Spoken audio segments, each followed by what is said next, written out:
Hi mga ka-shoutout! Magandang hapon. For today's vlog nga pala, ay magluluto ako ng kamote Q. Yan. Para sa aming merienda dito sa Ilaya. Tara po at samahan niyo po ako sa pagluluto. Tayo po ay magbabalat na ng ating kamote.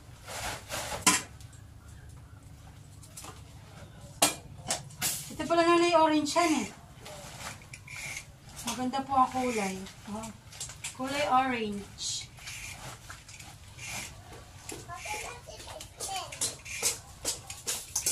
Ha?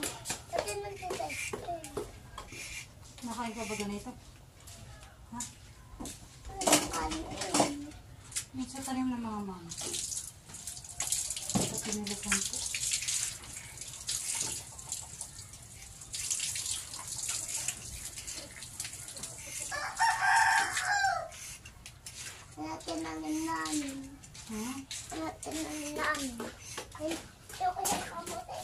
Marami po tayong babalatan.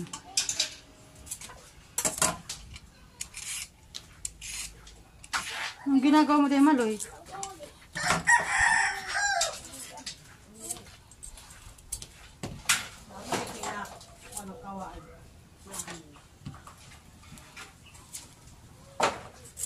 Ang merienda.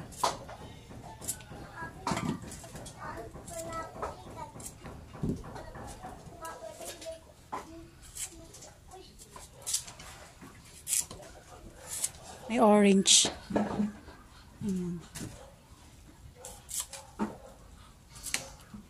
Tinanggalan ko na po muna ng tampok yung mga kamote natin para po mabilis ng balatan. Para isang gawa na po ang pagbabalat. Ayan.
Atin na pong uhugasan ng ating kamote.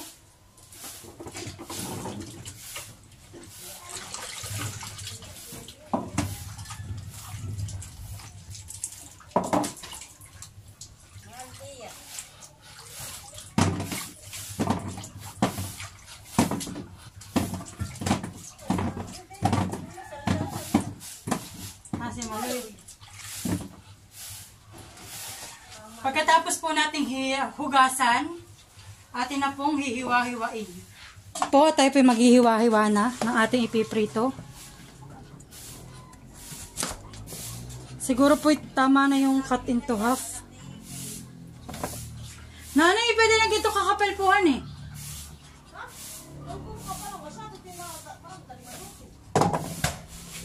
Para hatiin ko lang, gusto ko hatiin ko lang sa dalawa eh. Itong mahahaba. Pag makakapal po. Pahaba meses.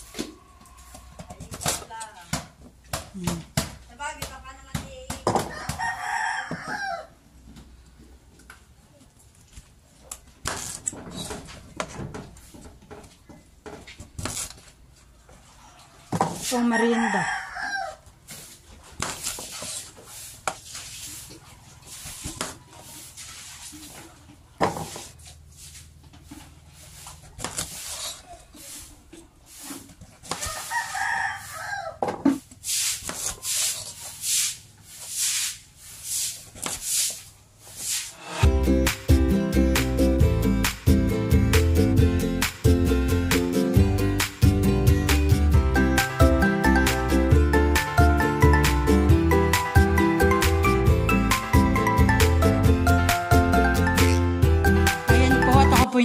na ng mantika sa kawali.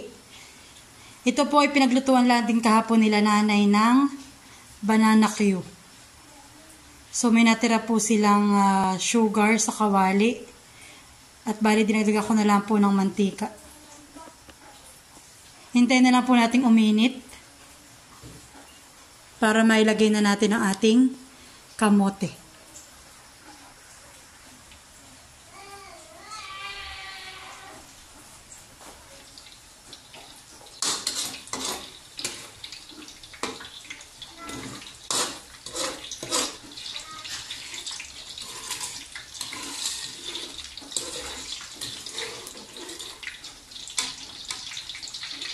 At dahil po maano na yung mantika, atin na po lalagay yung ating kamote.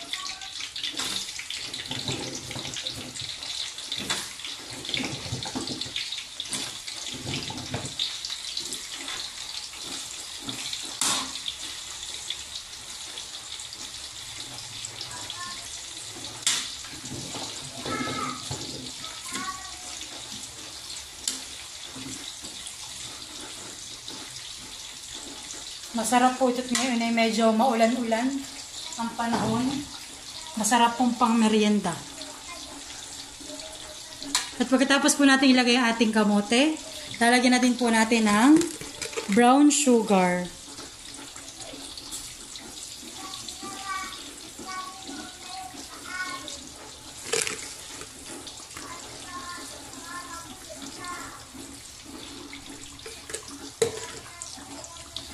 Hihintayin lang po nating maging caramelized ang ating sugar at maluto ang ating kamote. At pwede na pong ahunin. Bali yung pong sugar ay kakapit dito sa ating kamote kapag luto na.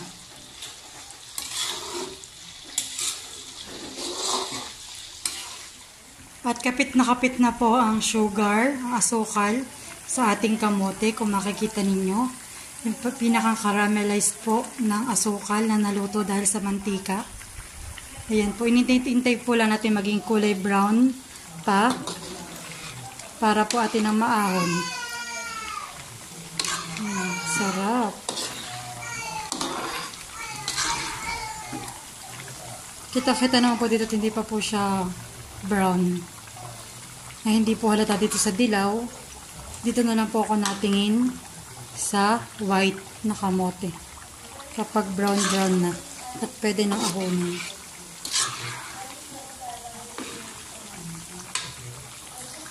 Ayan po, at ahonin na po natin ang ating kamote cube.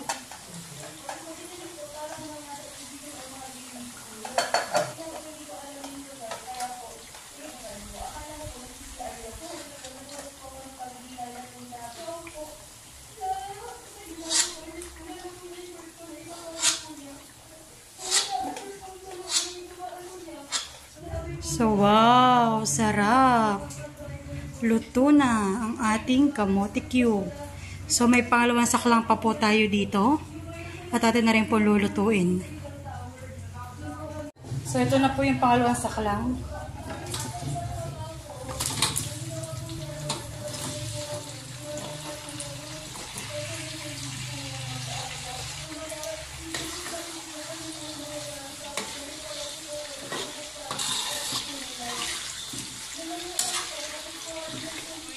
Tapos na akong magluto ng kamote cube.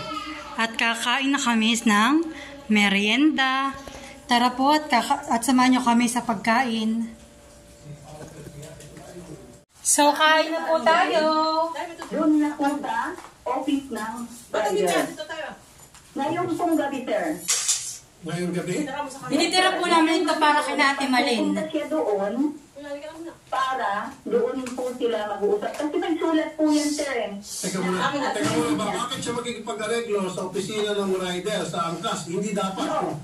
Kasi po, sir, nakikiusap ang rider na dapat dito po sa amin magbabayad. Kasi sabi niya, ang halaga po ng cellphone niya is mahal.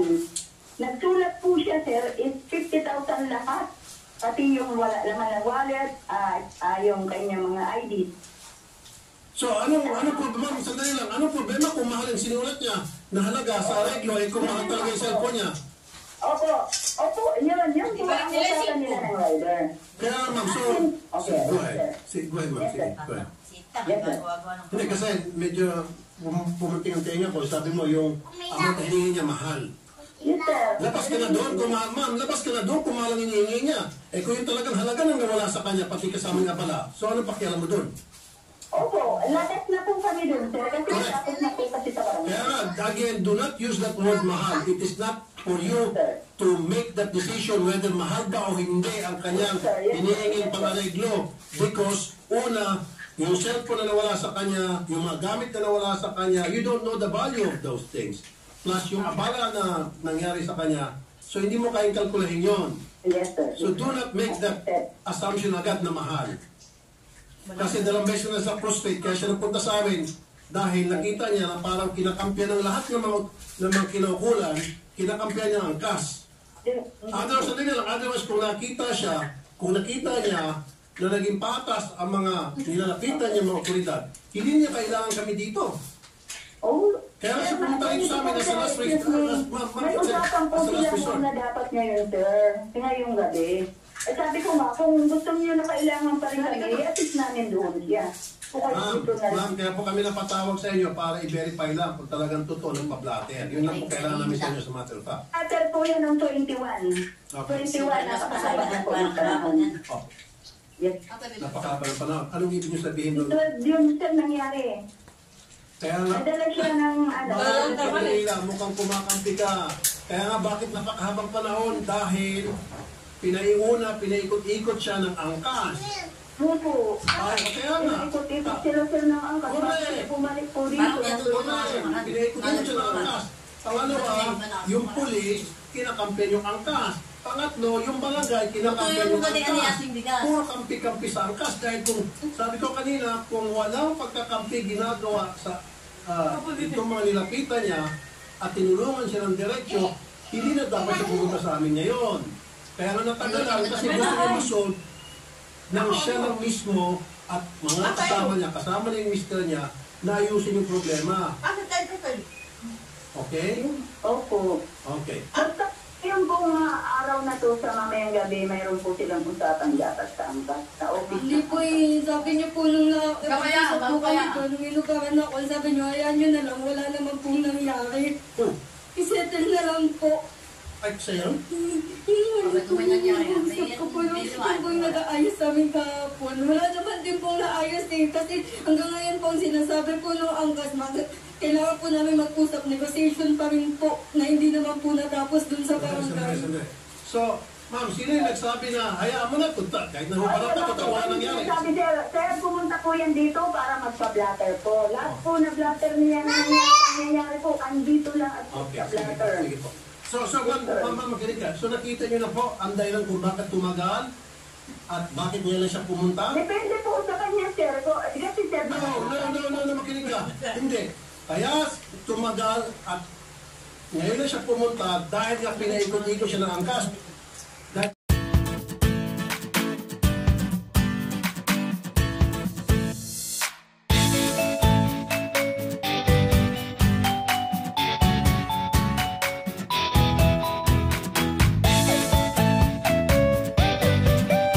So, titignan po nila ate yung aming niluto.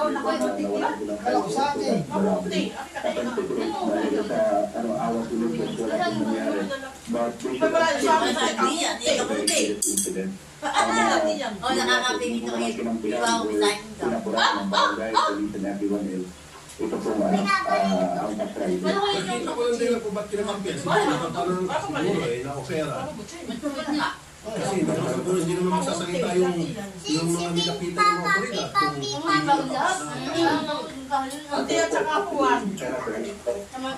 Ang masaklap pa rito, uminit ang ulo mo na Nahulog mo di ba ako?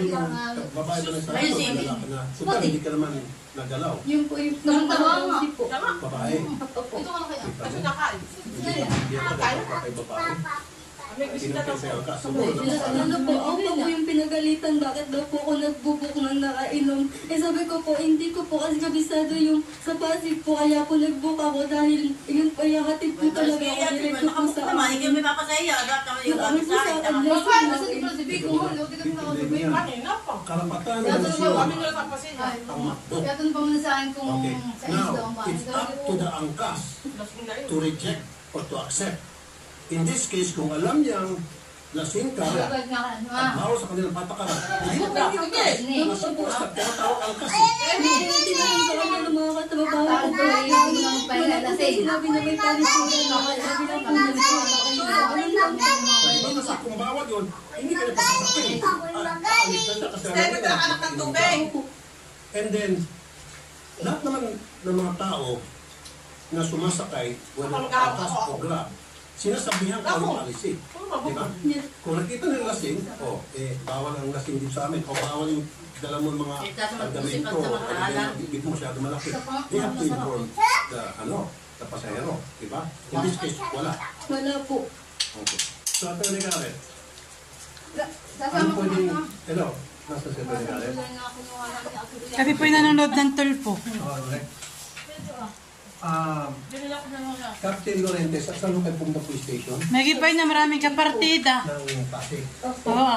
Ayan, yung ano pala Captain yung mo. Lorentes, sa substation 8, sino po yung hepe doon? Good, may bukas.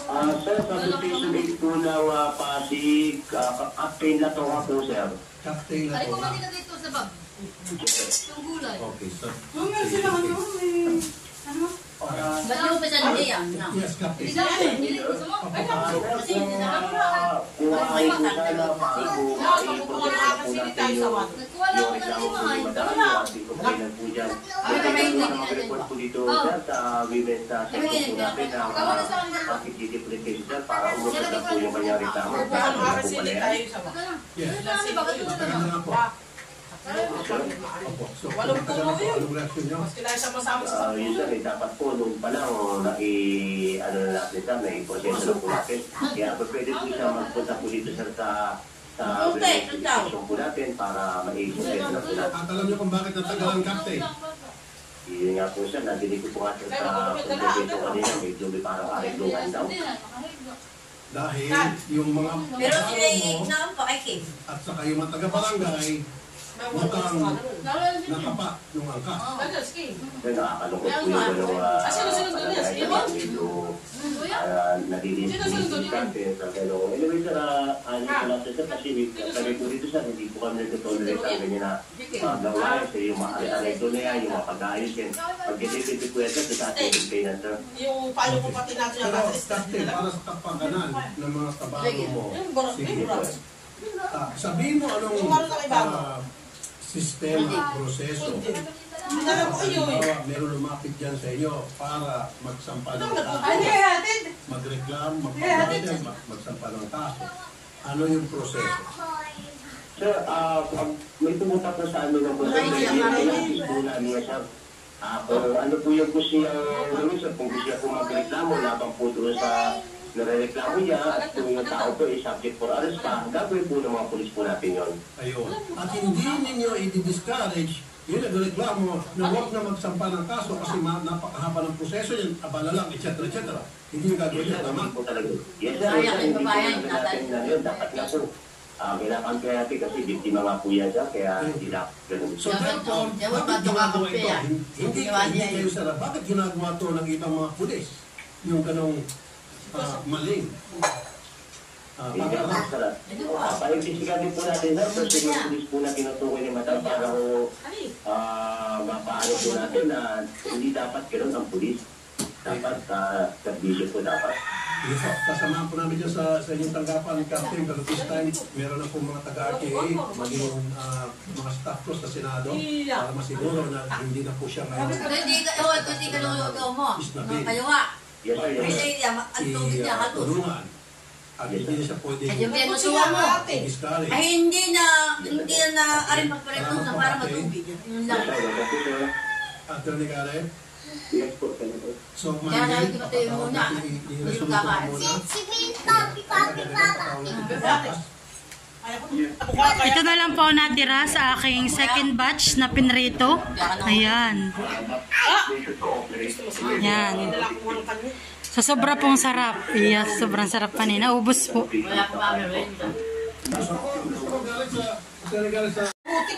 So, hanggang dyan na lang po ang aking video sa pagluluto ng kamote Q. Maraming salamat po sa lahat na sumusuporta sa aming YouTube channel ni Makoy. Mag-iingat po tayong lahat. God bless po. Bye-bye!